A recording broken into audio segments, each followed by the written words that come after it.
வணக்கம் நேயர்களே, வரலாறு பகுதிக்கு வரவேற்கின்றோம். லெமூரியாவில் தான் முதலில் மனித இனம் தோற்றம் பெற்றதா? லெமூரியாவில் வாழ்ந்தவர்கள் நம் மூதாதையர்களான தமிழ் இனத்தவரா? பல மர்மங்களை சுமந்து கொண்டு கடலின் அடியிலே அமைதியாக உறங்கிக் கொண்டிருக்கும் லெமூரியாவை நோக்கிய ஒரு பயணம். இதோ வரலாறு காண்போம்.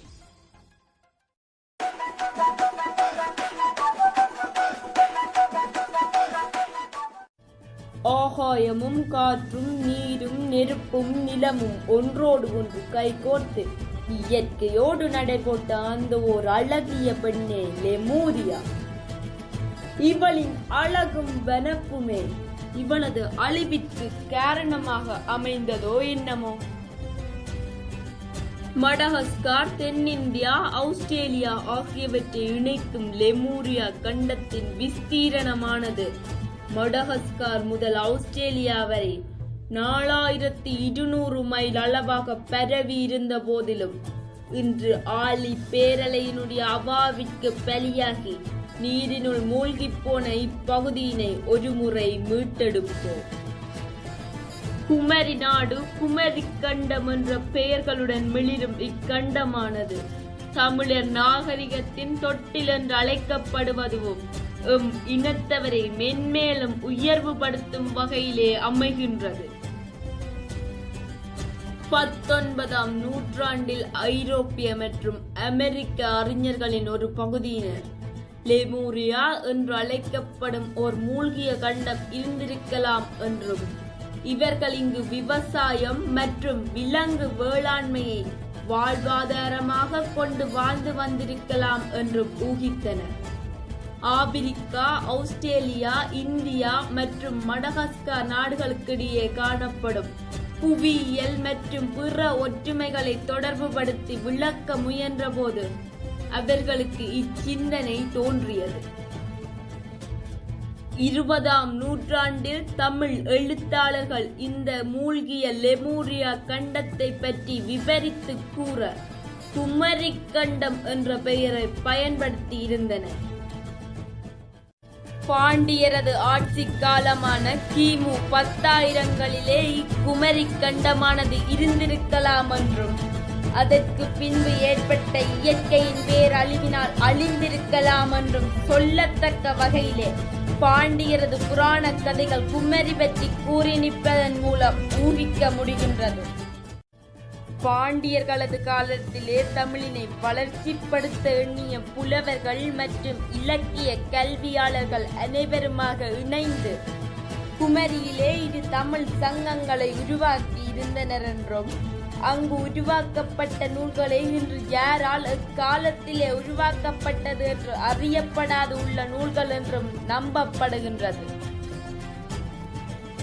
கல் தோன்றி மண் தோன்றா காலத்திற்கு முன் தோன்றிய மூத்தகுடி என்று மேர்தட்டி கூறும் பெருமையுடைய நம் தமிழ் இனத்தின் அடித்தளமாக அமைகின்ற இக்கண்டம் கடலின் அடியிலே மூழ்கி போன காரணத்தினால் தமிழ் இனத்தின் தொன்மையும் கலையும் காவியமும் மருத்துவமும் வானியலும் விஞ்ஞானமும் என எல்லாமே மறைக்கப்பட்டு அழிக்கப்பட்டும் வேறு கலாச்சாரங்கள் உட்புகுத்தப்பட்டும் வருகின்றது.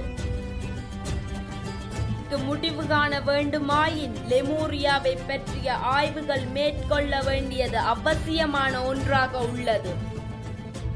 கபாடபுரம் என்னும் தலைநகரை கொண்டு கம்பீர தோற்றத்துடன் நிமிர்ந்து நின்ற இக்கண்டமானது அடித்தளத்துடன் நீரினால் அடிக்கப்பட்டு அழிக்கப்பட்டது.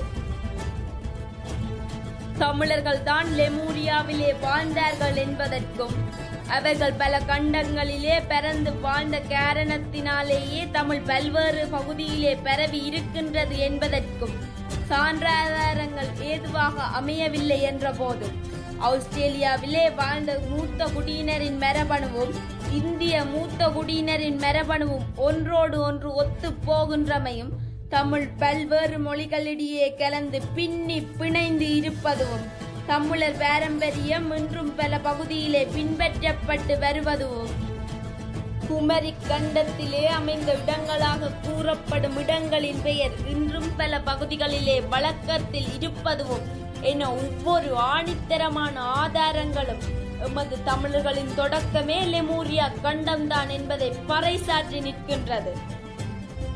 தொன்மையும் பெருமையும் உலகிற்கு தெரியாமல் எவராலும் அழித்துவிடக் கூடாது என்று எண்ணியதாலோ என்னமோ இயற்கை அன்னையே வரலாற்றினை நீரினால் பாதுகாக்க முடிவெடுத்தால் போலும் இக்குமரியின் தூக்கம் தன்னை கலைத்து அவளை ஒரு புது பரிமாணத்துடன் உலகிற்கு அறிமுகம் செய்யும் சிறு முயற்சியில் உமது கரங்களும் இணையட்டும்.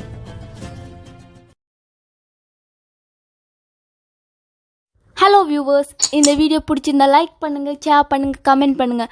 மறக்காமல் வரலாறுக்கான யூடியூப் சேனல் சப்ஸ்கிரைப் பண்ணி பக்கத்தில் இருக்க பெல் ஐக்கானையும் கிளிக் பண்ணுங்கள்.